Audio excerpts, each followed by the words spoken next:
بسم الله الرحمن الرحيم. اهلا وسهلا بكم في حلقة جديدة النهاردة من سلسلة اخبار النادي الاهلي على يوتيوب.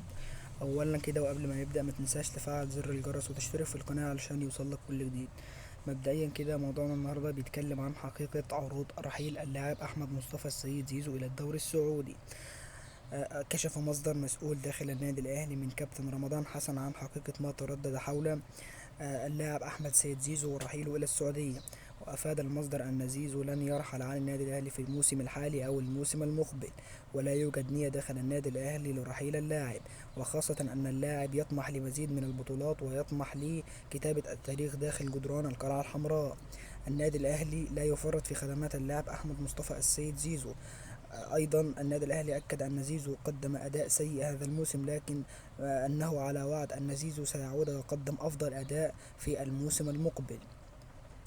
إذا أحمد السيد زيزو رحيله أصبح مستحيلا عن النادي الأهلي بسبب تمسك اللاعب بالنادي الأهلي وتمسك النادي الأهلي باللاعب. وأيضا وأيضا اللاعب أحمد سيد زيزو يريد أن يكون ضمن الأساطير التاريخية للنادي الأهلي، وأنه جاء ليكتب التاريخ وليس ليلعب موسم ثم يخرج. هذا هو كل ما دار عن أحمد السيد زيزو. لو انت اهلاوي ما تنساش تعمل لايك وتشترك في القناة علشان يوصلك كل جديد، وتفعل زر الجرس وتقول لي رأيك في التعليقات. أحمد مصطفى السيد زيزو يرحل ولا يكمل في النادي الأهلي؟ وسلام.